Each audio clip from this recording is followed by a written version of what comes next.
Welcome to the Hollywood Outsider, an award-winning weekly entertainment podcast. In this episode, it is our annual Summer Entertainment Awards, where we discuss the best we saw in film and television over this past summer. Let's get on with the show.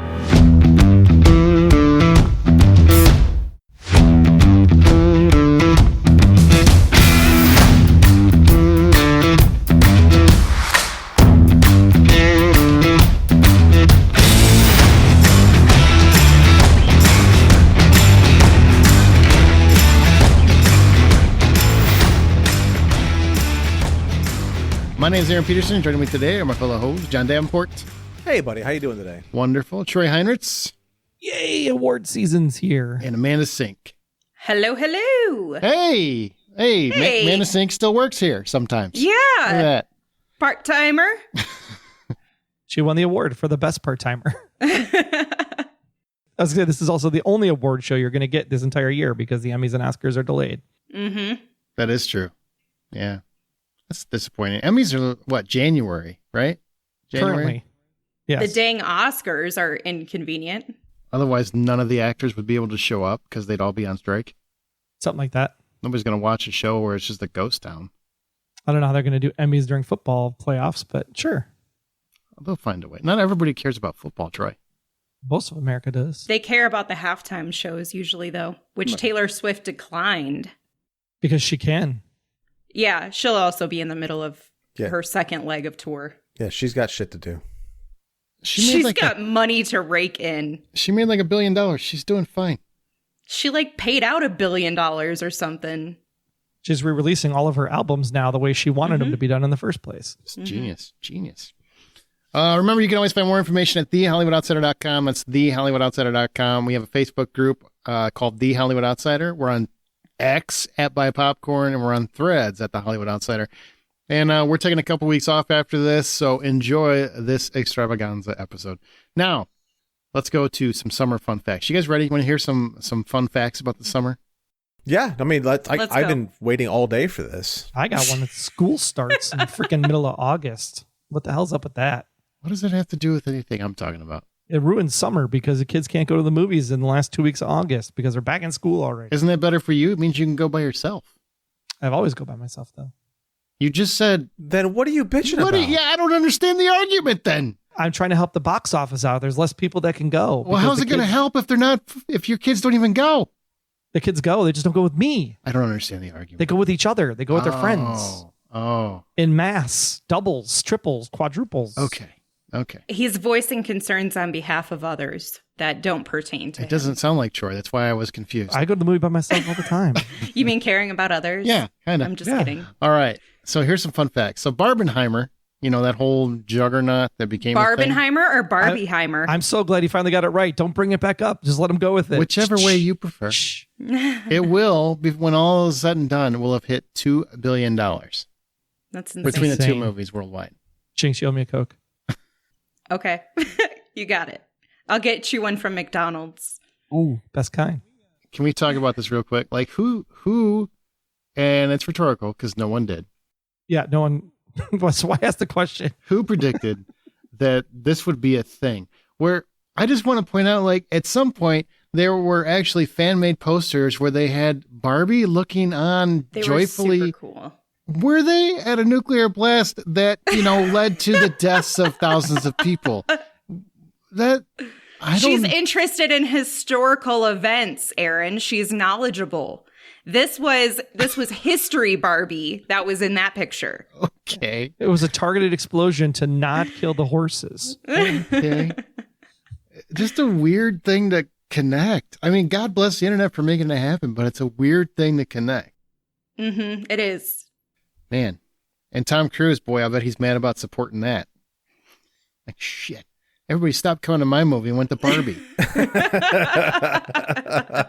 Poor guy. He's gonna be doing okay. Yeah. I still think people didn't go to his movie because they knew it was a two-parter. I don't believe that at all. Actually. Because it's like Spider-Verse, you didn't know Spider-Verse was going to be a two-parter, so people went and saw Spider-Verse. No, I don't think so, man. Yeah. Dune didn't have that problem. Yeah, Dune didn't do well, period. Dune That's didn't true. get released in the theater, did it? Yeah, it did. Barely. It was Max. It was a like Max. 30 days. It was a Max. No, it was Max. It was a day and date. It was a day and date. Yeah. Right. Yeah. I didn't see it in the theater. I watched it at home. But again, people still watched it. I went and saw it in a theater, and I wish I could You take saw it the back. first one, so. I'd like that time back if I could. That would be great. No, I think if you go look at the history of Mission Impossible movies, they always have great legs. They open around 60 to 80 million domestic, and then it goes from there. And they have a lot more overseas, and it continues to grow. This one didn't happen. This is the best reviewed one, I think, since the first movie, and I would say is the best movie since the first movie out of that series. And it didn't carry. They didn't have the legs because Barbie and Oppenheimer sucked all the venom up. Yeah, I would agree with that. The crowd that was going to the Mission Impossible when I went to go see it were most of the octogenarians were there. There was no kids. It was just old people. Just old people. Like all 80-year-olds? Is that what you're saying? You had the Clint Eastwood audience. That's exactly who was there. Just the Clint Eastwood audience. Okay. Get off my lawn. You know, my kids are under 20 and they wouldn't have grown up with the Mission Impossible franchise because they would have just been able to see it, you know, within the last 3 years. So of course they're going to go see the shiny new thing that they're seeing on Snapchat, Instagram, X, Threads, etc. And it was made a thing. I mean, it was a viral thing. Let's all go see those two movies in the same day. And they're definitely not going to see 3. I mean, my God, that's a lot. Yeah, it's a lot. You know, the same sort of thing happened in a way for Minions because you had all these What? when Minions came out, the Minions movie came out. That's right. There was like a viral thing. There was a whole viral thing with frat boys who were going to go see it dressed up as Minions and whatnot. So, yeah, that was the same dig. Didn't understand that one either. Which goes back to the whole, like, why the studios are holding out because they don't actually need the stars to promote the movies because everybody's doing it for them for free. I mean, it seems like better promotion. Yep. Damn. Okay, other fun facts. The Sound of Freedom is the biggest indie hit of the summer, and it's the biggest overall hit percentage-wise. Because it was like a $15 million budget, and it's, you know, nearing $200 million. Percentage-wise, meaning ratio Profit. to theaters? Ratio Profit profit to spend. To gross. Okay. Yeah. Crazy. And people still want to try and make it like a right-wing thing just because the actor is right-wing. The poor director is just like, man, I put my heart and soul into this. Will you guys please stop trying to make it political? It's not. Kids being kidnapped, bad. That's the whole point. It's bad for everyone. Not Yep. good. Not a good thing. Mission Impossible 7 will lose money. Indiana Jones 5 will lose money. Haunted Mansion will lose money. And The Flash lost all the money. So none of those were really technically hits. All the money. It did, man. They went negative. They were like, we got to pay actually now. They did go negative. Yep. They're like, Barry, could you go run around a few more I- times so we can make a few more bucks? I got my check in the mail from them. No, you didn't. I guarantee it. They're in the hole. Nobody's getting a check in the mail from them. That's what I'm saying. They had to pay me to go see it. Here's one that Troy will be happy about. Elemental, which we talked about at the beginning, or like the beginning of summer, June, when it came out, about like, because it was a big flop when it opened. It did somehow eke out a win worldwide. It has actually made almost $500 million worldwide, if you can believe All right. it. Well, there you go. And still not streaming yet. You can buy it, but you can't stream it yet. Right, but it's a win, right? So Pixar I swear got I a win. thought you were going to do an advertisement, Troy. I thought it was too. It was like, do not. Buy it now on Blu-ray and digital before Blu-rays are gone. Blue Beetle had a smaller budget, but it should break even. The Meg 2 is actually, you know, some people are saying, well, it's a flop domestically. Yep. Made a killing overseas. Overseas, it's huge. One as- of the best jokes on the movie poster, though, that I've seen in a long time. Which is what? It was like, same shark, old chum. I was like, There's a great chum joke in the movie, man. Great it's chum so joke in funny. the movie. So funny. And it's a fun movie. People wish more people should go see it. But it's doing great overseas. So there's a chance they make a Meg 3. You just don't know. And Transformers did really well overseas, too. Nice. What did do very well, comedies did not do good at all. No Hard Feelings was a good movie, but it only did okay. Joyride was a flop. Strays was a flop. The Machine was a flop. So comedies did not do well. Wow. I did predict those 3, by the way. Or 4. You And No calm Hard it down, Feelings would be the Troy. best one You want a Calm it cookie down. or something? out of that set. Calm it down, Troy. Like, hey, guys, I just want to derail the show for 5 seconds just to let you know I was right. I called that. I was right. Yeah. Totally called that. It's going to be on his Strays look gravestone. stupid. Yeah. Let's see. Actors haven't been able to promote movies and TV shows since the strike started, but I kind of want to ask, because we talked about that for a second, does that affect any of your interest whatsoever in seeing something? No, not at all. Yeah, it's not having an effect on whether or not I'm going to see anything for me. So, yeah, no. There's the moral side of me that says I should stand with them and also strike.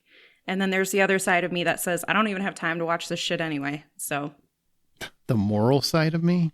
yeah, the one who's like, let me support them in their workforce endeavor. Let me ask you, you think they're going to support you, like in your workforce Nope. endeavors? No, Okay. no. I'm just Also wasn't the saying. question. Like if the question was, do you support the actors and what they want? I'd say absolutely yes. Yeah. My The question question- was, does it matter whether they do publicity, whatever the reason is, does their promotion make you care or not care about seeing Oh, I the thing? misunderstood that. Okay. Assuming they were working and assuming they were promoting the movie, does that Would that make a difference? It does not make Make a any difference whatsoever. You know for what? me. Yes. But unintentionally. But it's because it drives more conversation. There's usually like some funny clip on the internet of them talking about it or just the actor in general. But what it does for me is it draws me more often to that actor Mhm. and wanting to support their work than it does the movie itself. But inadvertently, yes, it'll make me more inclined to go check it out. Okay. Spider-Verse, Guardians 3, Little Mermaid, Fast X, or Fast 10, Talk to Me, Teenage Mutant Ninja Turtles. These were all hit movies. So there were a lot of hit movies this summer. People went to the theater. They were starting to get back to the theater, which is, nice for movie theaters. And then, of course, everybody went on strike. Good plan. Well, it's at least exciting that we're starting to see that trend move upward again. It is. Sure. All right. Now we're going to move on to our Summer Entertainment Awards. Now, this is how we're going to do our awards. We do like a big overall show at the end of the year where we break everything into film and TV. For summer, for most of the categories, we're actually just going to do it movies or TV. There wasn't a ton of TV that was speaking to people, and there wasn't, I think people kind of went one way or the other for most of the time. They went movies or they went TV, and we just combined the two. What the hell? So these are the categories that are going to be for both. So when you're picking, you can pick for a film or a television show. It doesn't matter what. Understood? Rules accepted. Okay. Roger Dodger. We've got an order, which means nobody talk over the other person. Let them have their answers. Okay? Okay. So the first category is best team up or ensemble. That's two or more actors that captivated you. You think that's the best of the best of the best of summer from May 1st through Labor Day. Go. All right. So this is the Barbie cast where we have America, Margot, and Ryan in there. Are you on a first name basis with Mixture? these people? You're Yeah, like, I am. Yeah, we just America, hung out last Margot, weekend. and Robbie. But I feel like they each had their own contribution to the film, and it was exceptional. And they had such chemistry and energy with each other, hands down. So Barbie, the cast of Barbie. Barbie. Okay. that's just ditto. Ditto. Yeah. Okay. I mean, Love it. America Ferrera and Margot together are better. Margot and Ryan together are better. I don't know if Ryan and America Ferrera really had much scene time together from what I remember. Like one scene, I think. Yeah. But Margot and Ryan definitely, when they were in the real world, I thought that was amazing to watch. And then obviously Margot and America Ferrera when they were coming back into Barbie Land from the real world. And that whole transition sequence I thought was really great. John, you going to go for Barbie too? No, I'm not going to go for Barbie 2. I'm going to go for the Autobots and Maximals from Transformers Rise of the Beast. I really loved... What? Nothing. Of course What? you would. I'm just. Why is my choice wrong? It It's is not his wrong. award. It's It not is his wrong. award. It is your award. I'm just like, you're the Transformers guy, so I'm not surprised. That's all. It was a good time. And you know what? I really love seeing my favorite Autobots be on the big screen and my favorite Maximals. It was really great. I liked seeing Optimus Prime and Optimus Primal. The whole thing was just a blast for me. So that's why I'm picking it. Fair enough. Mine is Harrison Ford and Phoebe Waller-Bridge as Indiana Jones and Helena Shaw. I That's a great pick. am very bummed that people jumped on board very, very early to trash the movie before anyone had seen it because of the response out of Cannes. But once people actually got to see it, people were praising it because I think you really get a nice. It's amazing how much better of a relationship Indy has here with Helena Shaw than he did with his own stupid son, Mutt Lange, because these two just have a good chemistry. It's very easy chemistry, and it also there's a lot of is she with Indy? Is she against Indy? Who is she? Which side is she playing? And as they come to the end of the movie, there's like an emotional arc that I think is really beautiful. So even though I know some people might not have went out to see the Indiana Jones movie because they heard bad things, the movie is great. It legitimately is great. I love their chemistry. All right. Next category is best reinvention of a cliche. Now that means basically whatever you think it means. Okay, that's vague. So Doing something that's been done to death and somebody made it fresh. There you go. yeah, I took this and interpreted it with that, but also something that this cliche felt more natural and didn't feel like I was just going through this same experience all over again. So I have kind of a trouble with some films that like to do the transition between black and white and color when they're trying to relay it when it comes to time. Mm-hmm. But Oppenheimer, I thought, did a phenomenal job in the transitions, and I could not believe it. There were moments where like I couldn't remember if I had just seen it in black and white or color, because it just felt like it was a natural progression, and it didn't feel choppy, and it was just really well designed. I liked it better when it was done called JFK, but I got it. Fair enough. I'm just, hey, don't get me wrong. I think the movie's good, but I've seen so many people like just praising that whole aspect, and I'm like, like Oliver Stone did this first. I'm just letting you know, Christopher Nolan wasn't the first one to do this, but Yeah. now you saw it in 70 millimeter. You're the only person here that's seen it in true 70 millimeter. Is it does it feel any different for you?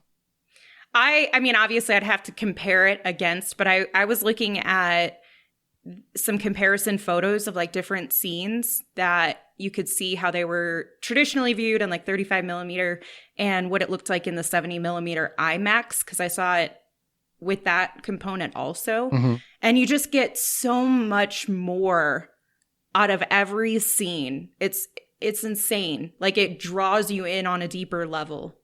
You've been to a 70 millimeter before, but Yeah, that I saw experience Hateful still Eight. isn't the same as like a 70 millimeter IMAX. That was very unique.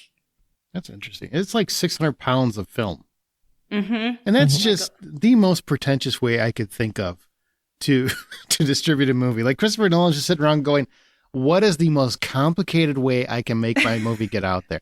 I want people to carry reels and reels and reels of film up a goddamn staircase because it's movie. It's cinema. It was magical though. Like Was it? it actually was. Like Okay. there was a couple All right. moments where I got goosebumps because it's also because we've Because had of all those digital poor for people so long pulling their now. back out while they're trying to walk this freaking canister up. All the safety injuries, OSHA's on site now at movie theaters. But there's a magic, I feel, to authentic film being shown versus digital. And because we've made this transition, it was a pretty slow and yet progressive change that we made to full digital. Mm-hmm. But there's just that. It's that grainy, real Yeah, you're texture. missing. It's like almost like an intimacy with the movie. And there was actually one part in the film where you could see, and it's on the biggest screen imaginable, you could see this tiny little hair that was clearly on there and being projected forward, and you could see it moving with each second. It was really, really cool. I was like, it's not even annoying. It's just like, damn, I've kind of missed that. It wasn't like a nipple hair or anything gross, was it? Hopefully. Okay. Hopefully. All right. Who's next? Troy. Total setup, because my cliche is the gratuitous sex scene that is absolutely not needed in the movie, but put in just to actually get eyeballs to come look at it.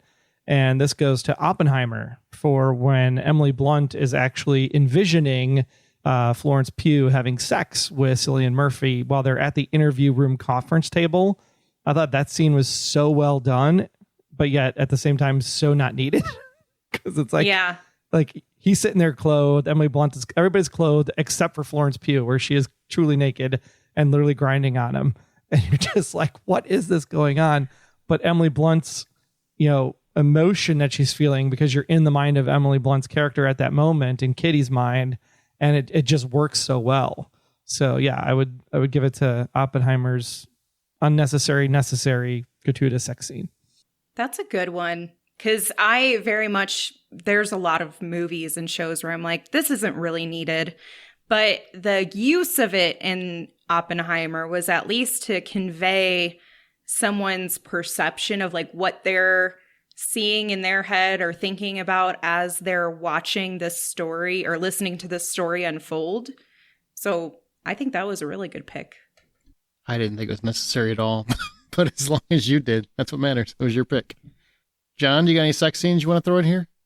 No, but closely related to a sex scene. The point boy. in Guardians of the Galaxy Volume 3 where Peter Quill confesses his feelings to Gamora and completely screws it up because he's telling everybody what the feelings are as opposed to just her. And they all have an argument over the whole thing of what button means what color suit you're talking to. I just love that scene. It's one of my favorite out of that whole movie. That is a great scene. I do like that a lot.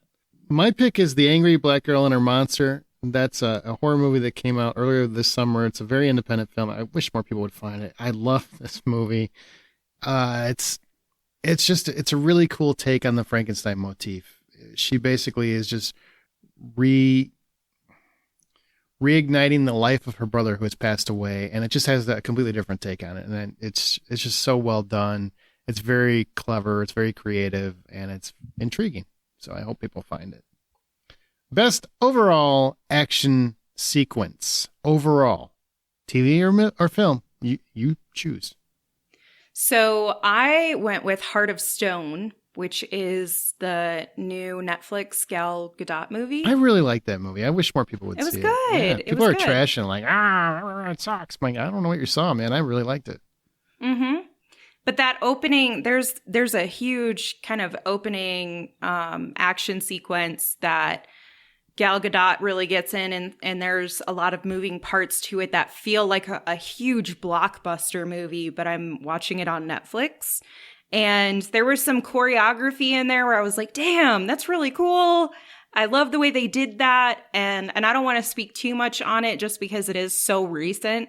But it was a lot of fun. There were a few moments in that sequence where I was like, dang, unexpected. Did not think that this was going to be fun like that. Yeah, it's very Mission Impossible-y.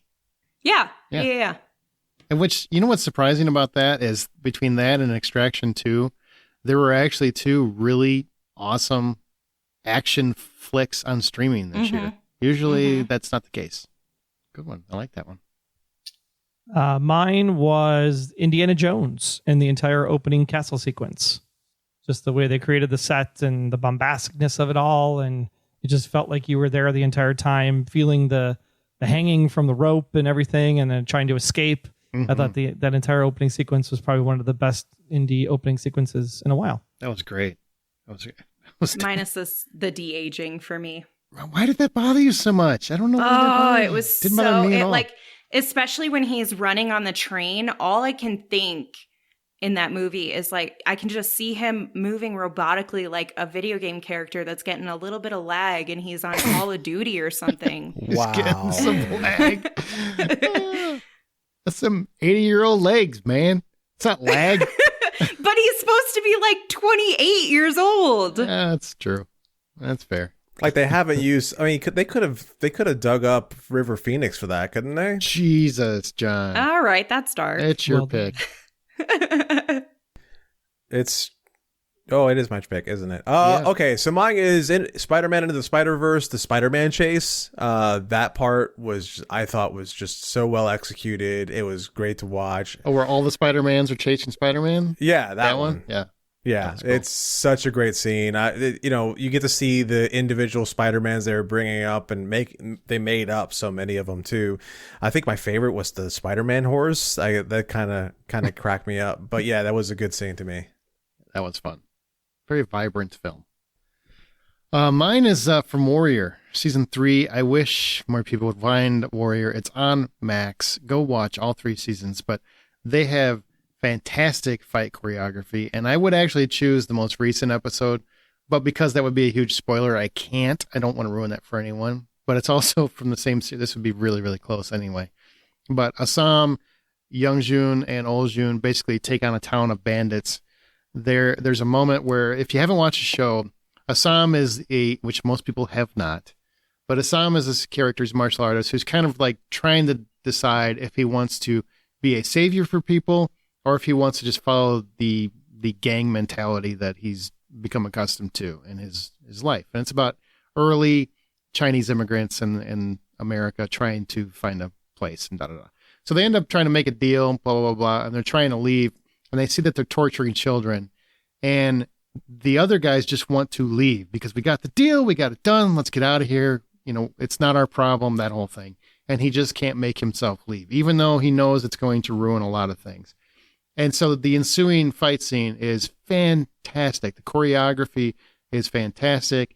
Andrew Koji, who plays Assam, is just spot on, pitch perfect. And it's just everything connected to that is just the movement is it's intense, man. It gets you involved. It was better than the train sequence Mission Impossible. It's better to me than the opening to Indy, which I agree. Troy is a great pick. I just love the action choreography in that show. Fantastic. I wish more people would watch Warrior. I've been wanting to. It's not that hard. You just pull up Max and you find Warrior and you start watching it. It's on my list, and I started 5 minutes and then I fell asleep because I tried watching it too late in the night. You will see a difference from seasons 1 and 2 to season 3 because seasons 1 and 2 were on Cinemax, and then season 3 is just on Max. So the budget? No, the sex. There's a lot more nudity and sex in the first 2 seasons than there are in the most recent one. That's funny. Yeah. But still, great acting, great storytelling. Just a good show. Before we go on, I do have to talk about 1923, A Yellowstone Origin Story, which stars Academy Award winner Helen Mirren and Academy Award nominee Harrison Ford, and introduces a whole new generation of the Dutton family as they explore the early 20th century when pandemics, historic drought, the end of Prohibition, and the Great Depression all plagued the Mountain West, and the Duttons call it home. This release features all 8 episodes of season 1, plus over 2 hours of special features, including an extended making-of feature, powerful exploration of Tiona Rainwater's harrowing journey, and an exclusive sit-down with video editor Chad Galster. I gotta say, even though I have not caught up on Yellowstone proper, I have watched 1883 and 1923, both great shows. I absolutely recommend checking this out and picking this up. And season 1 is on DVD and Blu-ray right now. Most ridiculous moment. There you go. Have fun. Well, I feel like there's only one, not just film, but franchise that every year needs to take this home. And that's going to be from the Fast and the Furious franchise, and it goes to Fast 10. Okay, what's the moment? Dom literally drives his car through flames, ignites his NOS or whatever that stuff is called. NOS. Thank you. And everything is unscathed.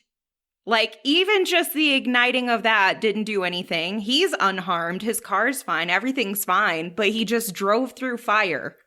I mean, it seems like science. And he was in there for a little bit. Makes sense. Like, the flames are all around you, my guy. Probably didn't even sweat. Probably not. No, he's sweating the whole time. No, you can't say that. He sweats the whole time. He's got to, he's got to keep up with the whole baby oil look that The Rock does. The Rock isn't in this movie. He's in the last 5 minutes of the movie. Not really. No. Are you sure you watched it?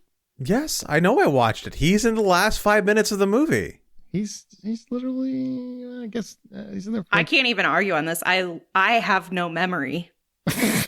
I don't know. He's in The like, Rock shows up at he's the in for very. like 30 seconds. I know where he's at. I'm just saying he's in there for like 30 seconds. Okay. It's not that long. Why are you arguing with me then? I don't know. Because he's Aaron. Because she was Jesus talking Christ. about Dom in the car, and you went to the Rock. It's got nothing to do with the Rock. That's all. You said sweaty. He's just talking about his bald head and the baby oil and the competition between the Diesel and the Rock. Okay. That's all. All right. I hate you. I hate you so much right now. I'm sorry. You got to connect it better.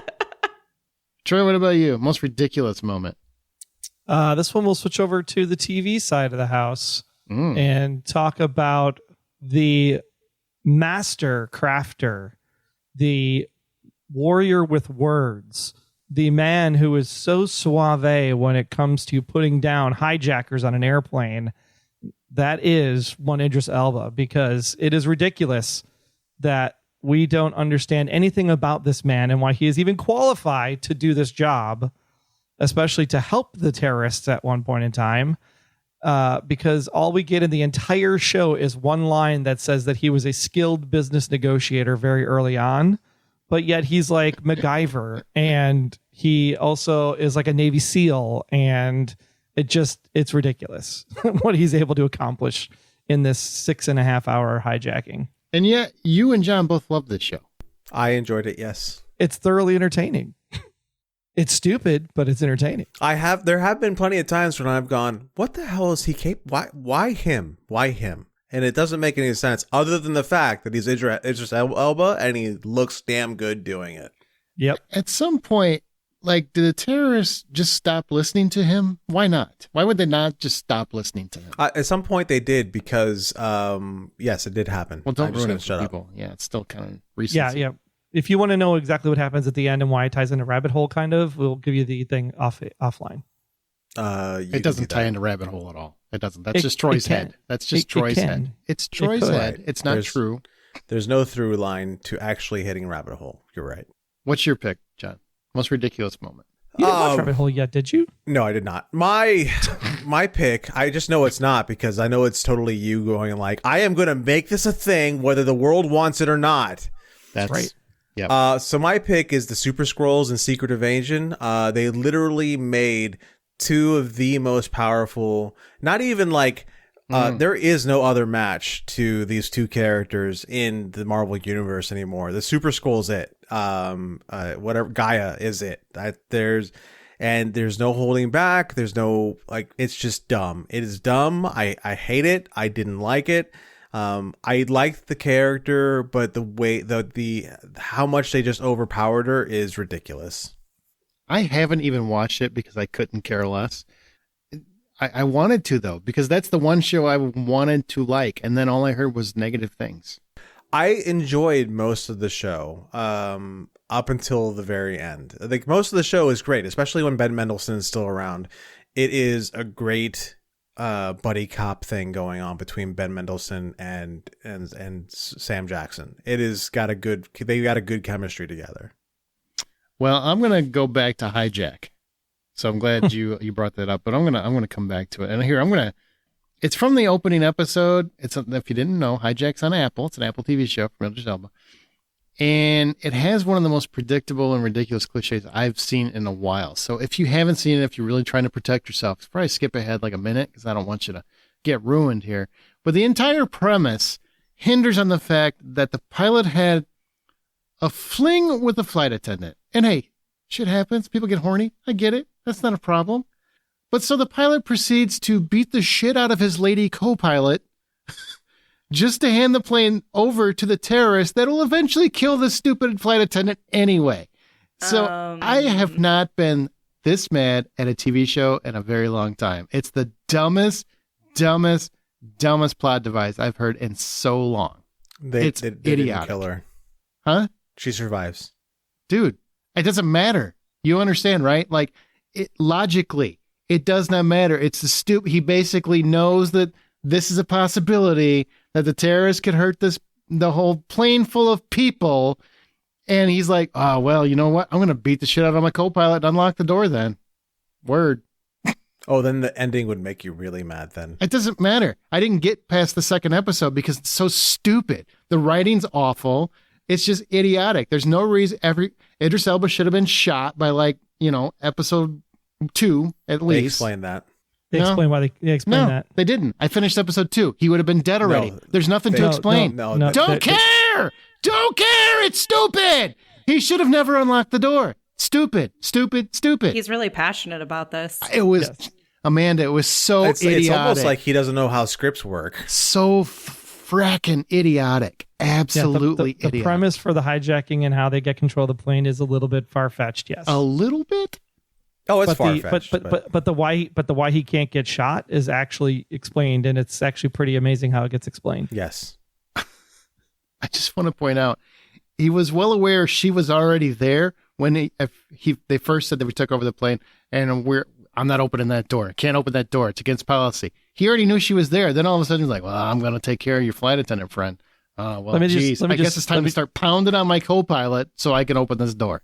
It's The reason so reason dumb. why he can't be shot would actually make you more angry Then- about the entire flight attendant sequence. I'll never find out. I will never finish that show. I was so mad. Just so dumb. All right, let's go to a positive. How about the best overall scene and why? Overall, anything, movie, TV, whatever. So I go with America Ferrera's speech in Barbie, her monologue. And if you haven't seen Barbie yet, it is incredibly moving and powerful. This particular scene where she's talking about what it is to be a woman in a society that resembles our current one, to operate within some confines of like a patriarchy type of environment, and the constant contradictions that exist for women and how narrow the scope is of what it means to be acceptable in society. And I just thought it was such an incredible and powerful moment. And I didn't expect that from her character. So, I mean, that was a nice surprise also, but it just, America Ferrera, she had the perfect way of communicating it where it didn't feel preachy, but it just felt like finally she's able to get this off of her shoulders of how she feels. And collectively, you could hear at least in my audience, like people who got it, who were like, yep, been there. I know how that feels. So I just think that was like a really incredible moment. My whole theater was crying. The whole theater. Mm-hmm. That was insane. Because I Yeah. actually, not fun story, but I had to tinkle. And I came back right when she started giving that speech. And so I was sitting because I didn't want to interrupt because it was obviously an emotional moment. So I didn't want to walk in front of people and stuff. And so I got to watch everybody as they started kind of crying and tearing up. And it was really emotional to watch. It was very, very cool. It was a cool moment to observe. Mm-hmm. For sure. Although it would have been better if like Ryan Gosling would have explained that to you. Just to really hammer the point home. That actually, I mean, that probably would have been funny and ironic. So it probably could have worked either way. But Probably it was wonderful to hear that from a woman. I bet For she sure. gets a nomination over that scene. Probably. Are you done now? I've been done. I was pausing. Aaron was going to come up with some other thing to say, so I just wanted to make sure I left space. That's how conversations work, but I know you're not I mean, used to that. to be That's fair, cool. Aaron's got things to say about everything tonight. This is true. because that's how conversations work, John. It's you participate. Go ahead. Well, I think in the last one, I don't know that there was really conversation. I think there was more need yelling anybody's and opinion. emotion. Didn't need anybody's opinion on that because it was fucking stupid. But go ahead, Troy. It's up to you. My best overall scene of the entire summer is the final test of the bomb in Los Alamos in the movie Oppenheimer. That's a good one. That sequence from the time they do the countdown to the time that everybody cheers at the end, that stretch, I don't know how, if it was 1 minute, 2 minutes, 10 minutes, or 20 minutes, time stood still for that entire moment. And it was just everything you wanted it to be in the sense of visual spectacle, sound spectacle, acting spectacle, emotional connection. Like it was you and the pillar of fire, and nobody else existed in the theater in that moment. And for me, all I had coming across for the very first time, even though I've seen millions of atomic bomb movies over the years, for me, it was the first time I ever sat there and said, oh shit, what did we do to those people in Japan? And just the overwhelming emotional toll that thought took in that moment. Like I just couldn't stop crying. And then all of a sudden, boom. And it was like, holy shit, what just happened? And you forgot that the sound wave hadn't come yet. That Mhm. was so well done. Also, the scene, my runner-up was from that movie, but it was the scene at the very end when you understand what Albert and Oppenheimer were talking about. Oh, yeah, That- right at the end of just the movie. that- That's so good. Mhm. It's so powerful. Also shows you how narcissistic Strauss was. Hmm. The Trinity test, you know that there was no CGI in that? Like he did that all practical? Mm-hmm. That's insane. Oh, I didn't know that. Yeah, that was all practical. And I will say with that particular scene, it was wild to me how the way that Nolan shot it was, it's supposed to be like you said, like kind of real time. So you think it's over and it's not over. And then that whoosh comes through and it just makes it so much more intense, I think, for various reasons. Wild. Definitely. All right. Well, on that note, I'm going to go ahead and jump in with mine, which was the one take gun battle and Extraction. I did not think they were going to be able to top the one from the first one, but they completely found a way to top it, even though at one point Chris Hemsworth is hiding behind a ladder. But Oh, is that the prison escape scene? That whole yeah, thing where they're okay. That Yeah. was awesome. that was fantastic. awesome. All in one take, and it was just nuts. It just does make me laugh that he's hiding behind a ladder. Okay, I will defend that. He was not hiding behind a ladder. I mean, I get why it looks like that, but he had nowhere else to go. I get it. Yeah. No, I get it. I just think it's funny. It is funny. The internet jumped all over that one, for sure. The internet makes everything stupid, so the internet's dumb. It needs to attack hijack more. I will. Sorry. Show us on the doll where hijack hurt you. Yeah, right there. My favorite scene is when Ryan Gosling as Ken explains why the patriarchy is so cool. I think that was just an awesome scene, and we need more. I'm kidding. It's America Ferrera's her speech. Good pick. Yeah, good pick. All right, so best summer vibe. That's the moment or a movie or a series made you feel like this is summer. This is it. I go with Mission Impossible. I mean, I feel like those are what we typically look for in our summer movies. Just a big blockbuster action flick. But actually, hold on. Let me retro that. Because I think Mission Impossible, it came out after Fast X. So summer started with Fast X for me. Because that was my first big blockbuster action. Did you see that one in the theater? I assume then. I did. Yeah. I did. Fast X. So fun. For me, I'm going to have to say Elemental, because you know it's summer when Pixar drops their movie on Father's Day weekend. I just knew you were going to say that. That's your thing. That's my thing. That's your thing. It's also probably the last one I'm going to see with my kids at the same time.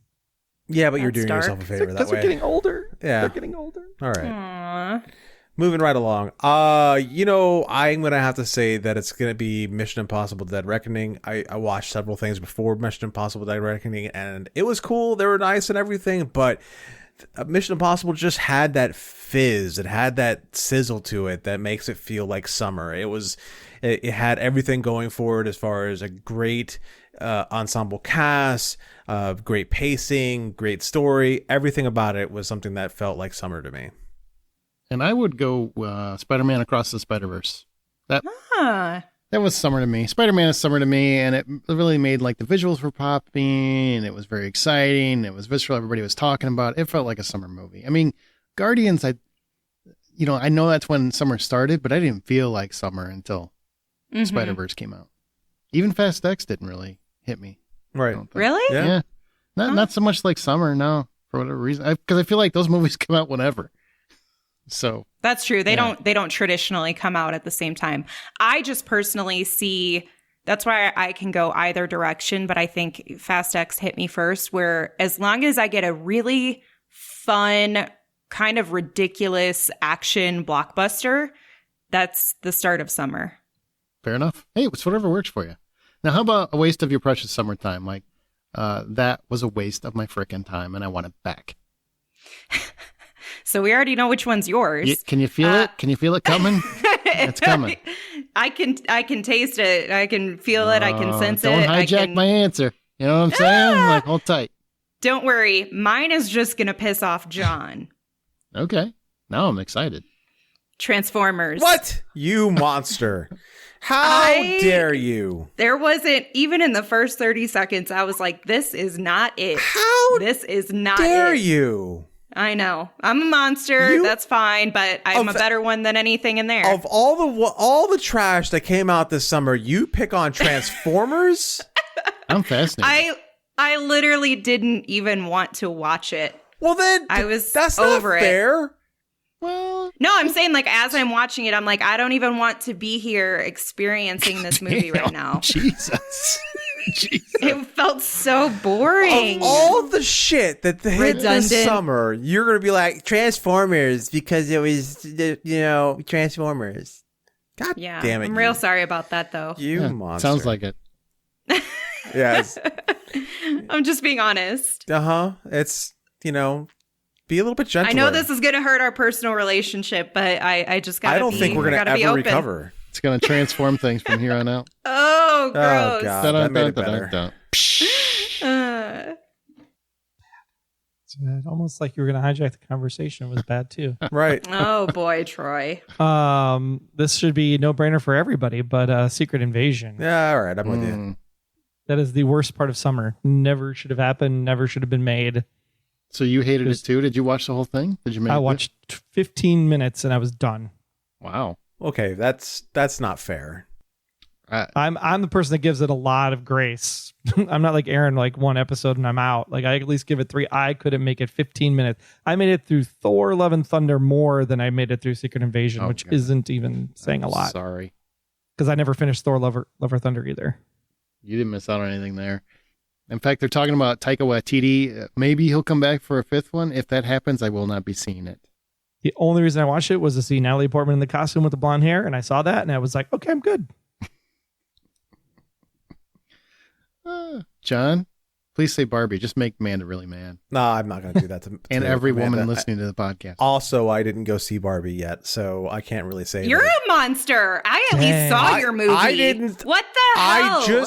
Hey, you know what? Calm your tits, okay? Because You know what? My tits aren't calm Maybe right that's, now. I you am not shouldn't gonna go see shit. Barbie if that's what you say. Like I'm not going to shit all over your movie because I didn't go see it. That's just what I'm saying. I didn't go see it.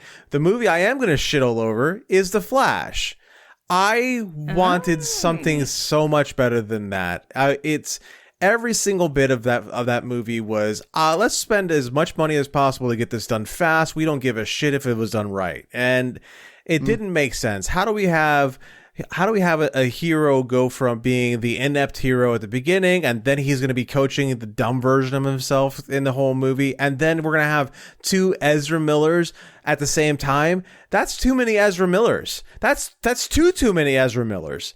it's a lot of Ezra. It was way too much Ezra. It was not enough charm or fun or anything else to it. Fucking Michael Keaton couldn't even save that goddamn movie. The closest thing He tried. he tried. Yeah. Michael Keaton and Sasha Calle were both very close to saving that movie, but not that close. Like, it's dumb. It was bad. I wanted to like it so much, and I was looking forward to it so much. No. Wow. I'm Hijack. Yeah, it's Hijack.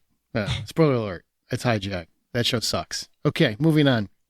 Boy, had no idea that was coming. I'm glad I masked it well. All right. On the flip side, how about a property you want to see become a franchise or a continued series? All right, I got you. I think only Aaron's going to get this. Okay. Heart of Stone. I'm with you. Yeah, I'm Yeah. with you. Sure. Good pick. Gal Gadot.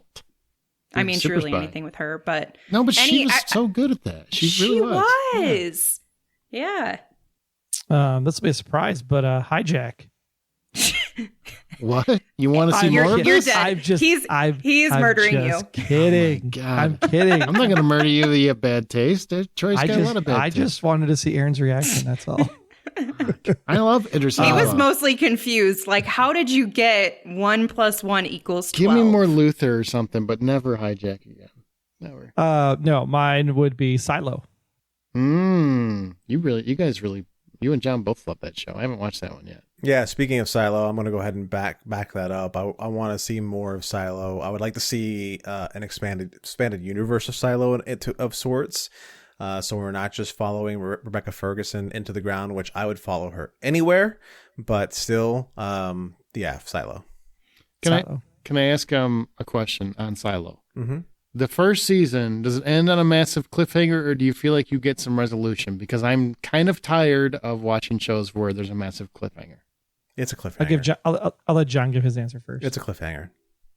I say that it can stand alone. It can, but it opens up the world for a whole lot of possible new stories. Yeah, there's a giant hint that there's a whole lot of more story out there, but it can stand alone. But it's like Westworld in that way, Aaron. Right. That's the best way I can say it. Okay, now I'm intrigued. There you go. All right. Mine is Ted Lasso, because they have said that's a good one. that Ted Lasso ended, right? Season 3 ended, but there are so many different ways they can go from there. They, and I don't want to, because I'm sure some people probably have not finished the show, it didn't end too long ago, but it ends. It's a very comfortable, satisfying ending, but also leaves it where I could see it going other places, and I would love for it to go those other places. So there you go. Okay. Best villain. All right. Bear with me Okay. through this. Okay.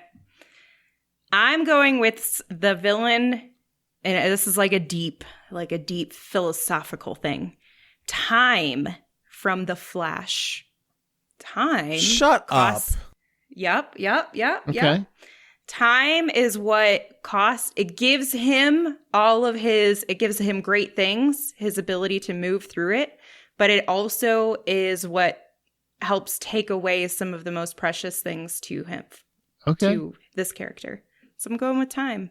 Wow. It was a villain to The Flash. I swear to Christ, that sounds like a Troy answer. It really does, and that's okay, I take offense to that. I wouldn't normally just tell you to want shut up because like I was that, actually but- I was confused by your answer. I was like, "What are you talking about?" You should understand it. It feels like it's speaking to your core. Time is a constant. God, there had to be a Lost reference, of course. Mine is of course Louis Strauss from Oppenheimer. It's a good- RDJ, yeah, it's a good pick. hands Good down, one. Oscar all the way around. He's going to be going up against Ryan Gosling, man. I feel like that's going to be the twosome. I think he had a better performance than Ryan Gosling. Much No better offense. performance than Ryan Gosling. We'll have that Ryan debate Gosling's- shortly, won't we? Ryan Gosling is fun. He's interesting and entertaining, but it's not Oscar. Mm-hmm. There are those people that still vote that way in the Academy, unfortunately. That's too bad. That's why Ryan will never win. Same people that didn't vote for Robert Downey Jr. in Tropic Thunder. Because Tropic Thunder, again, was a comedy and not art. So it's a Right? much better performance than anything that won. Right. John, what do you got? Jason Momoa's Dante in Fast X. Co-signed. How Co-sign. how can you choose any? I mean, how can you even go with that bullshit answer of like time when you got Jason Momoa running around being amazing? Because he was ridiculous. It was The awesome. whole movie was ridiculous. The one thing I bought was Jason Momoa being that fucking psychopath. When he's like sitting down and my having a God. whole like fingernail painting party with With corpses. the corpses, yes, That's amazing. That is hilarious. That's hilarious. Amazing. And he's so But I also just feel effeminate. like it's Jason Momoa. It's so awesome. it's amazing. Oh my God. He's just rocking like They're a both good. dad bod. He doesn't even try to work out anymore. He just doesn't care. He's doesn't painting need his to. He's nails. good. It's awesome. I Yeah. love it. That's my pick too. So I'm with you 100%. But that dad bod is still in better shape than you or Yeah. I. Yeah. So Thanks for throwing me into there. I was assuming you were just going with yourself. But no, I'm Okay. gonna take you with me, bitch. all right, how about best summer find, TV series or movie you found this summer but released earlier or whatever, but something you found this summer? So there was a movie that I caught, a documentary called The River Runner. I shouldn't say that I got into kayaking, but I've been getting into kayaking recently. Okay. And so I just wanted to watch something kind of related to that, more from like a learning perspective. And what I got out of The River Runner is this very scary but somewhat inspiring story of this person and their team, their group, following them as they try to move through some of the there's like 4 different rivers that they're trying to do where they all connect, and it's very ferocious and intense, and people die from it. And so the documentary is like following the path of all of that and trying to get to that end result. And there's a lot of like kind of overcoming your fears and your barriers and all of that. And so it was a really cool documentary on Netflixio. Nice. Troy? I watched this little ditty called Justified. Some old TV show that was on FX at one point in time. That's actually You're not my a dick. That's actually not my find. I did watch 3 episodes as mentioned earlier. But I did find Invasion on Apple TV Plus. Oh, really? Because the second season is about to start. So I did start following that up after Hijack, and Invasion's actually pretty decent. A little slow. You know, it's got I call it the Americans flair, where there's enough to keep you interested, and then you're like, holy shit, that just happened. And then you keep going and you're like, oh, why did I do another one? I forgot how slow this is. And you're like, holy shit, that just happened. That sounds a lot like he's complaining that he can't do 2 times speed. Kinda. That's how I feel with Probably. Justified too. Like if I was on Netflix, I'd be watching Justified much more. Fair point. So I just started Invasion myself, but that's not my pick. My pick is actually School Spirits. It came out in March. Picked it up in May and started watching it, and I happened to really enjoy that whole story, and the twist at the end was worth the trip. Yeah, I did 20 minutes of that. I couldn't do it. I can't remember. I know that the second season came out in June, but I swear I watched the first season in like May or something. But Joe Pickett, maybe it was before then and I just have time messed up, but that would be my pick because I really, really love that show. It's about God, what's the best way to explain it? It's kind of like a Justified-y show a little bit. But not really. It's on Paramount Plus, and it's about he's a game warden. That's what it is. I guess it's his official title. I couldn't decide if it was a park ranger. It's a game warden. He's a game warden, and he ends up getting kind of like brought into this murder conspiracy. And each season's like its own case. I mean, it's very serialized in that nature, and he's got a very close relationship with his wife. And I just love it. And I've caught up on it now, and I'm caught up on season 2 now, and it continues to be a show that I absolutely adore. So I can't wait for another season of it. And it's very low key, and he's not like tough. He's actually very normal, but he just has a very strong sense of what's right, and he will always do what he thinks is right. He's got a great relationship with his kids. It's really good show. Really, really dig it. So Joe Pickett, that'd be my pick. Patreon, by the way, I want to mention our show is independently funded. We're taking off for a couple weeks, but we will have bonus episodes on Patreon. There'll be a bonus episode. There's already a Bad Movie Night episode at Patreon for Suicide Squad. Why not? We talk about the Joker. Why not? You can support the show if you'd like to at patreon.com/The Hollywood Outsider. That's patreon.com/The Hollywood Outsider. Now we're going to break these into TV and film. So now we're going to do TV first and then film. We'll start with TV. Best Supporting Performance. Same order. Best Supporting Performance TV. This felt like an easy one for me. Did it? It's, yes, from Only Murders in the Building, Ms. Meryl Streep. That's good. She is, oh my gosh. Well, I mean, we all love Meryl. Everybody should love Meryl, but she is so interesting as a character in this movie. Very unexpected take on it. And she's so entertaining and engaging. Oh my God. I love her. You can't go wrong with Meryl Streep. Mine is going to be Tim Robbins from Silo. Just very well played in how he progressed in his political stauntness of the operations. Tim Robbins, huh? I haven't seen him in anything in a long time. I really got to watch Silo. Yeah, he was really great in that. Mine's going to be Stephanie Beatrice in Twisted Metal. She was a lot of fun. She was. She's really good. Yeah, she's so much fun. She's great. She's strong, powerful, all that things. She's great. That's fun. I've been wanting to check out Twisted Metal. I've heard I've heard it's a really great show with the caveat that Will Arnett is not. It's not Will It's- Arnett that's the problem. Well, I've heard a lot of people complain about Will Arnett's Yeah. voice, man. All right, a maybe. lot. I haven't gotten far enough to where I've heard the voice yet. Said people seem to do that a lot about Will Arnett and his voice. Ouch. Why are you hanging out with Will Arnett haters? All I right. like his voice. Yeah, I like Will Arnett. Mine is going to be, and see if you know who he is, Phil Dunster. Anyone? Oh, Phil No. Dunphy. Nope. Phil? No. Jamie Tart from Ted Lasso. Jamie Tart. Oh, Yes, because I gotta say, that's a character I absolutely hated. Like, I couldn't stand him. I was super annoyed with him. Love Roy Kent, but I couldn't stand him. And in season 3, they finally have done the impossible, and he won me over, like completely. wow. I really, really kind of adored him by the end of season 3. You know, they have a Step Brothers themed shirt of Jamie and Roy, Dude, where of like course they do. the hand on the shoulder. Of course they do. Of course they do.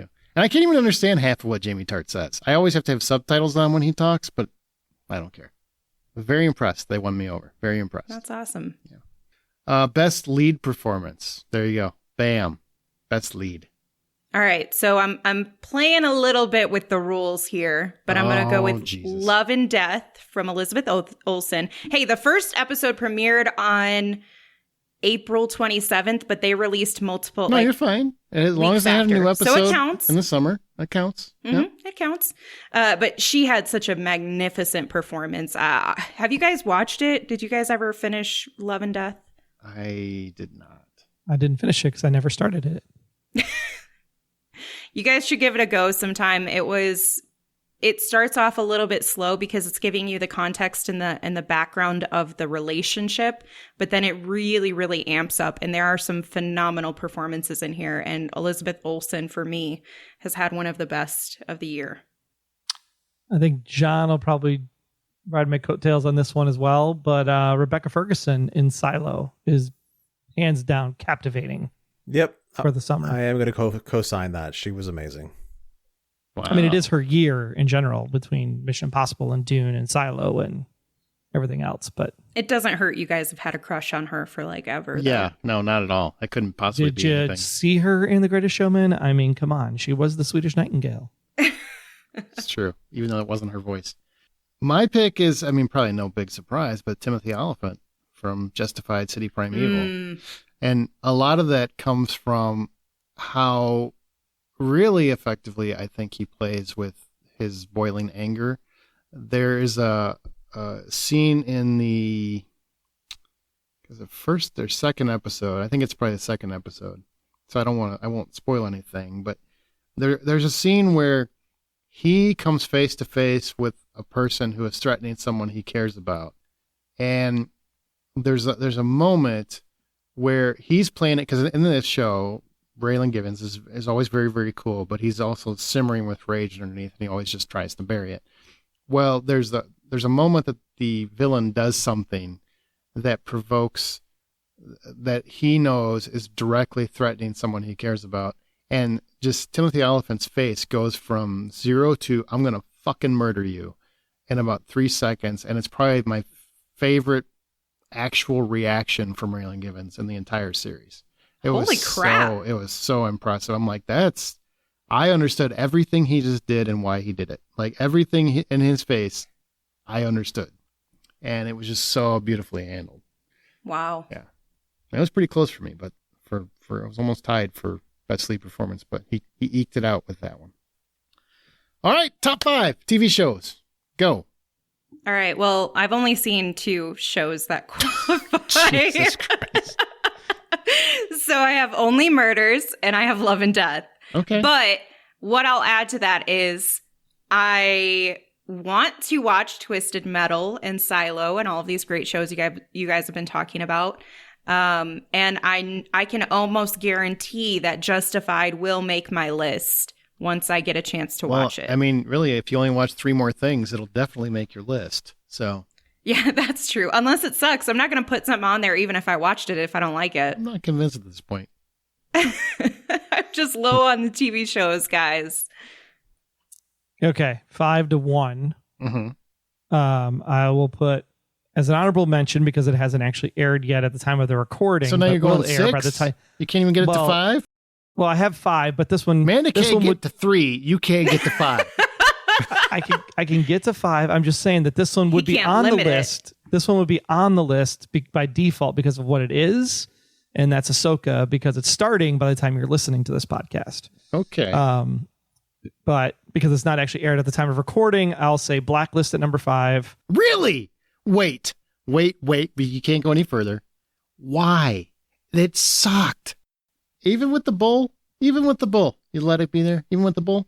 I'm forgiving of the bull the more I sit with it. But Okay. the episodes right before the bull were actually really good. All right. The last 3 or so, right? The room 417 or whatever it was forward, where he's like dismantling everything. I thought those were great episodes. Okay. I enjoyed those. Hijack at number 4. Oh my God. The Walking Dead City number 3. I do want to see that. That's worth watching then. Yeah. Yeah. Okay. I really was like, how are they going to do this? And then like, it's actually really good. Like it was only 6 episodes, but it was really good. That helps. Only Murders season 3, Mhm. obviously. And Silo is the number 1 for the summer. Good list. So my list is going to be pretty much the same direction as Troy, 5-1. Lincoln Lawyer season 2. I had a lot of fun with it. Before you move on, Case, it's a whole new case, right? I haven't Yes, watched that one yet. there's some hints of the case from that ended the first season, not the case with the rich guy from the first season, but the case that he was trying to get redone, or the one that drove him to become an alcoholic or drug addict. Sure. So there's some of that, but otherwise it's a whole new case, and that whole new case ends by the end of the season. Okay, cool. Witcher season 3, I've been having fun with it. The Griffin, which is a Scandi import that's on Amazon. Once I got past all the dubbing, I had a lot of fun with the mythos they were building. What's there. it about? It's about a family who has these powers of being able to see this other world, and they can travel back and forth. And this kid is who thought he was crazy, and his father was crazy, and his brother is crazy, discovers that it's all real, and he is taking his friends back and forth to help him do this whole fight with a creature that's called the Griffin. It's an evil creature too, so it's pretty cool. Twisted Metal for number 2, and Silo for number 1. It's really that good. Yeah, it really is. Twisted Metal is really that good. I watched 1 episode, so I haven't seen any more than that, but Anthony Mackie was super funny. Yes, he's charming throughout the whole thing. He's ridiculous. He's very hit or miss for me, though. Well, here's the thing. Here's why I like how he plays the character, right? He plays this guy who's basically alone all the time. He's desperate for friends. So he makes a lot of bad jokes that are still funny, but they're kind of like almost sad because you can tell a lot of these jokes are because and that's how he plays it. And I think for the first half of the episode, I'm like, well, he's really playing this weird, like almost really cheesy. And then I started to catch on. I'm like, wait a minute. He's playing it like a guy who's just alone in his head all the time. He thinks the shit's way funnier than it is. Now I get it. Oh, I can relate to that. And I think that I did too. I think everybody can. And that's why he really started to grow on me by the end of the episode. Cool. My list 5-1. Number 5 is based on a true story. That's on Peacock. I only just watched this, man, but I freaking loved it. And it's Kaylee Cuoco and Chris Messina are basically this married couple. She's pregnant, who stumble upon a serial killer. They have a friend, and they realize that their friend is actually a serial killer. And instead of turning him in, they decide to blackmail him into doing a podcast because they're desperate to make money. And they know that if they can sit down with a real uncaptured serial killer, it would be a huge internet sensation. And so they do. And Tom Bateman is a serial killer. He's really, really fun. And also, you can't trust the serial killer. So there's a lot of fun twists in it. And they're only like half-hour episodes. I loved it. I had a really good time. It's on Peacock. Number 4 is Only Murders in the Building, season 3. Meryl Streep. My God, she sings a lullaby and I almost cried. She's just wonderful. And Paul Rudd should not be unappreciated either. Number 3, Justified, City Primeval. I love Justified. I'm glad to see it back. It's a lot different than the Justified that went off the air. it's a different. They're doing it a kind of a different way. It's more serialized and just overall different. But I still like it a lot. And Ted Lasso is number 2. Really stuck the landing. Kind of surprised that they stuck the landing as well as they did. It was definitely a great series ender. And number 1 is Warrior. Warrior is the best thing I watched on TV this year. I freaking love Warrior. And man, yeah, I just can't say enough about the show. It's dramatic. There's a lot of twists. The action is great. The storytelling is great. It's really just fun to watch, and you just don't know where things are going to go. And it definitely ended in a place I didn't expect it to. So that's very cool. All right, movies. Let's go to movies. Amanda, best supporting performance. Who you got, and why is it Ryan Gosling? It isn't Ryan Gosling, actually. It is Emily Blunt from Oppenheimer. She was phenomenal, and She was. oh my gosh, a lot of emotional scenes for her, and I just loved her character, even though like there was part of her character that we didn't like.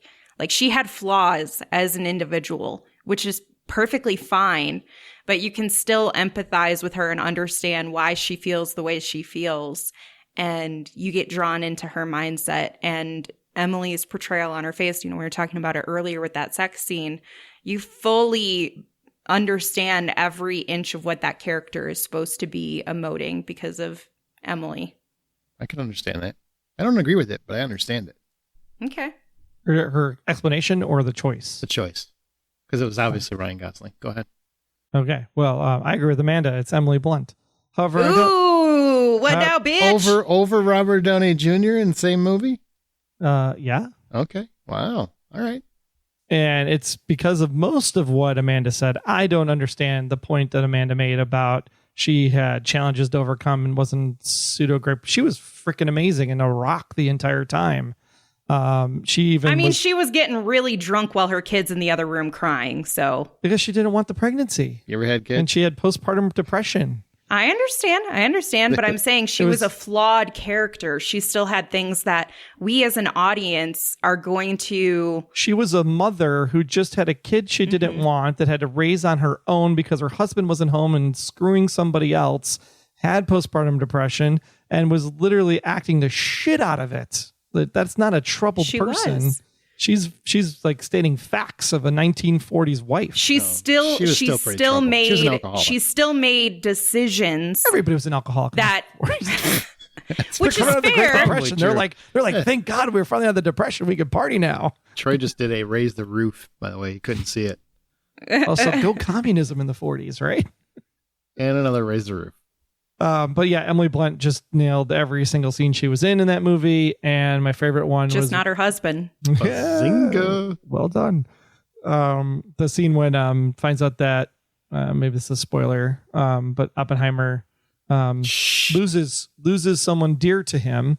And she literally finds him out in the forest and is like, smacks him across the face. And he's like, you don't have time to be at a pity party. There's people counting on you. Get the frick back to work. And I was like, damn, you tell him. Mm-hmm. That's what you got to do sometimes, man. Yeah. But yeah, Emily Blunt steals the show for sure. Yeah, for me, I'm gonna go with Jason Momoa and Fast X again. I know it's Dear Lord. Did you watch anything else? This is just a man crush. No, I love it. I think it's a great pick. Yeah, good choice. I just loved his role that much. He was so much fun. He made that movie watchable. So it's totally him. Yeah. My pick is Knuff. I'm just gonna say it's Ryan Gosling. There's nobody even close in my book. Robert Downey Jr. might be close, and I'm sure he'll be in the Oscar conversation. But I don't have to pick based on dramatic fare. I have to pick based on who was the most enticing, exciting, interesting, supporting character of the entire summer. And it was Ryan. I have no one close to this. Ryan Gosling made me laugh like I haven't laughed in a long time. I respect the hell out of a guy because, it's very Tropic Thunder-esque because he's willing to put himself out on a limb and just be seen as the most ridiculous component of a movie that's already kind of, thematically a kind of a ridiculous concept, and he puts himself way out on the edge. It just rolls with it. and I freaking loved him. And he was more of the talk of the Barbie movie than the Barbies were a great portion of the summer. I think that says a lot about how Ryan Gosling delivered. There you go. Okay. All right.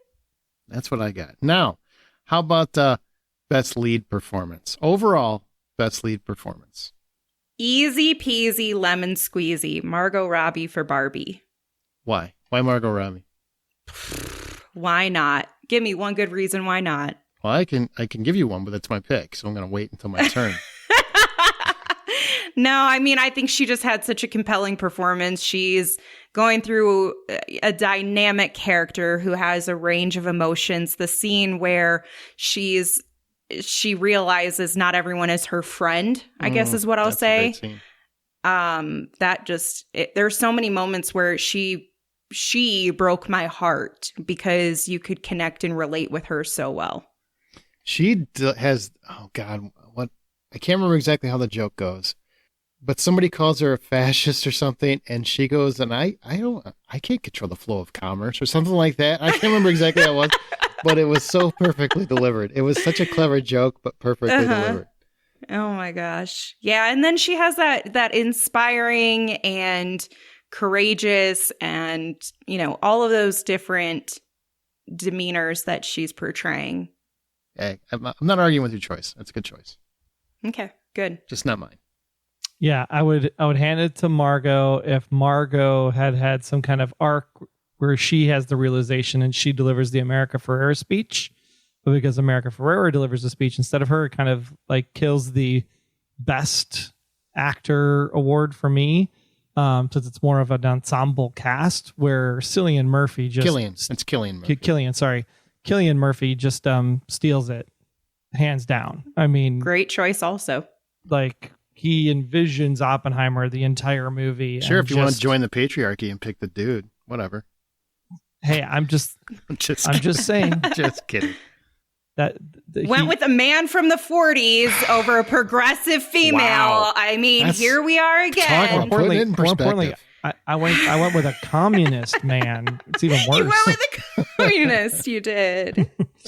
No, but he is just amazing in that movie and really poured his heart and soul into it because he's always been like a supporting actor in most of Nolan's work. Mm-hmm. So to see him like come up to the front of the line, that's the one I'm looking for. I feel like John now. The front of the line, and then just kill it in every the scene with Albert Einstein at the end is just chef's kiss. It's so good. Good pick. So my pick's going to be John Boyega from They Clone Tyrone. I was worried it was going to be Jason Momoa again. I technically he could be the somehow his other personality right? is in the support or is in the lead. I could try to pull an Amanda and do the gymnastics it takes to explain that one, but hey, screw off, buddy. Best supporting actor was time. It was time. Yeah. So yeah, John Boyega in They Clone Tyrone, he completely disappears in the role. You can't even compare it to any other role that he's really done before. There's heart to it. There's kind of a little bit of comedy to it. There's a lot of weirdness to it. So yeah, that's going to be my pick. Can you explain They Clone Tyrone? Is it making fun of a genre? It's a blaxploitation movie. Is that what it is then? It's a blaxploitation. Because the trailer kind of had me looking at different ways that it could go, I guess. Yeah. No, I get it. It's totally a blaxploitation throwback. All right. My best lead performance is Cillian Murphy from Oppenheimer. It's just not my favorite movie this summer. But there's just something about how layered and detailed and how much he put himself through for that performance. It's really, really... I mean, come Oscar time, if he's not in the top 2 conversation, I don't know what's happening over there. Like, really. I would agree with that for sure. So, if they hand out Oscars at all, they'll still hand them out, man. They're not giving. They'll hand them out. Their own accolades in the middle of South by Southwest. They'll have it settled by then. All right, top 5 movies. Now, your top 5 movies of the summer. Go. All right, these are not in. Actually, no. I'll do them in order. So number 1, Oppenheimer. Number 2, Barbie. Number 3, Fast X. Number 4, Indy. And number 5, I'm going to leave this space open for right now because I haven't seen Blue Beetle yet, but I fully anticipate that I'm going to love it from everything that I'm hearing. And if you don't, what would be in the spot? I don't know. Probably Guardians. I was not as pleased with Spider-Verse as I was the first one. Because it was a cliffhanger? That, and it just felt like it felt so long. It felt so long. It was too long. Yeah. There's a reason why it's not in my top 5. Same reason. And I had a lot of fun with it. It just wasn't in my top 5. Yeah.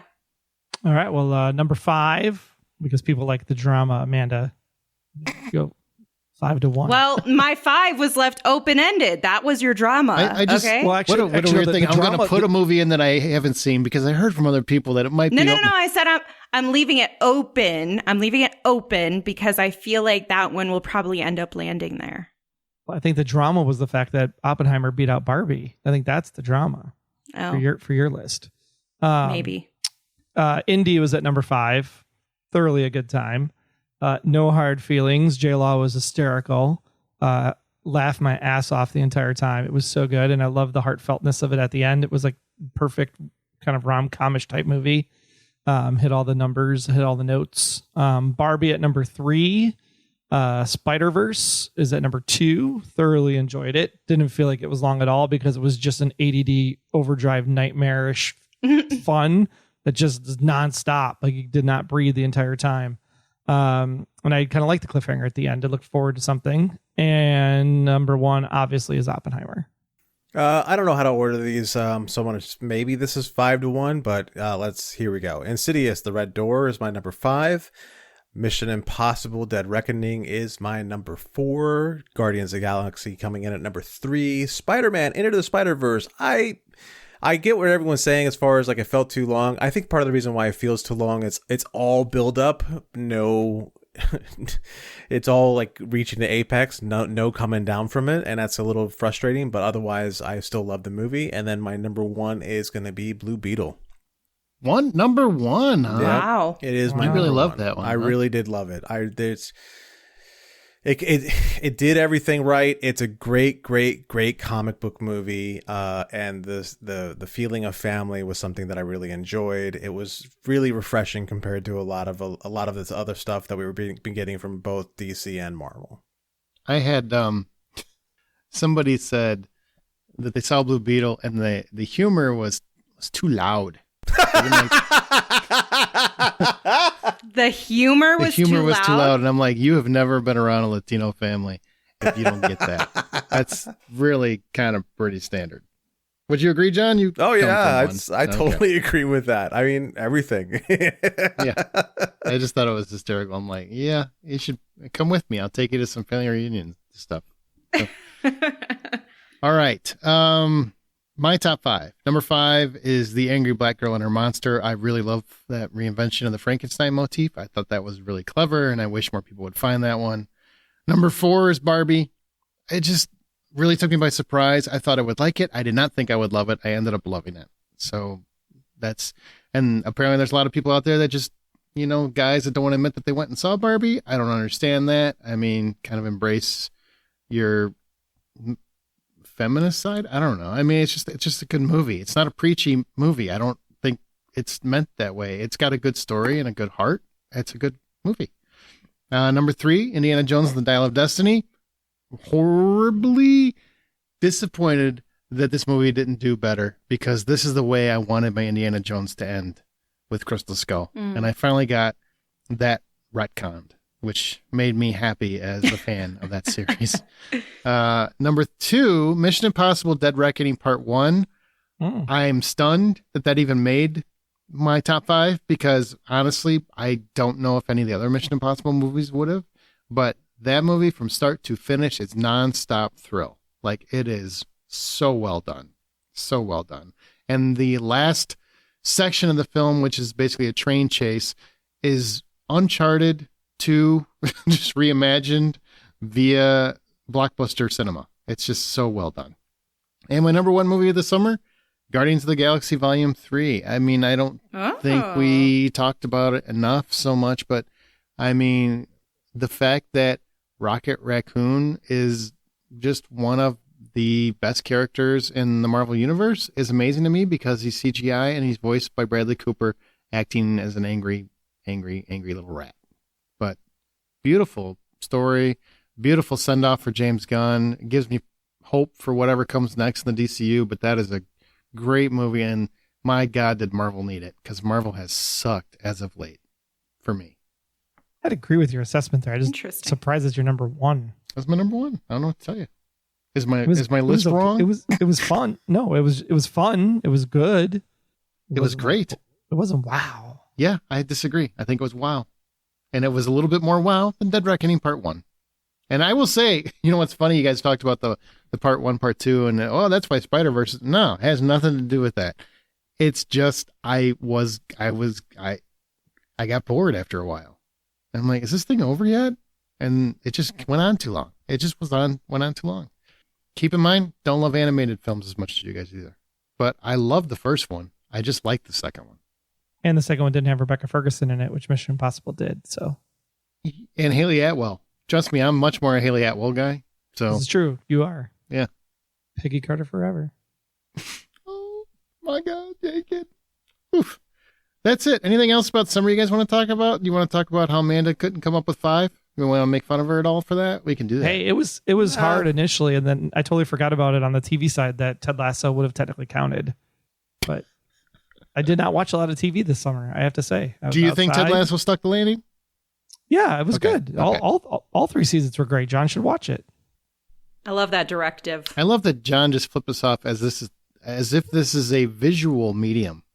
It was just for Yeah, Troy. it was Oh, it was That's just- all he cares yeah, it It about. was a secret handshake. We're very Yeah. animated people, John. We understand. Right. Great. Yeah. Great. Troy's pumping Raising the roof ceiling again. My God. This is Pumping the ceiling. that's I don't know not what a I'm thing, saying. Amanda. Pump. That's just not a thing. I'm so It'd tired. be more like two-handed, like pushing Yeah. down to get the air to go up.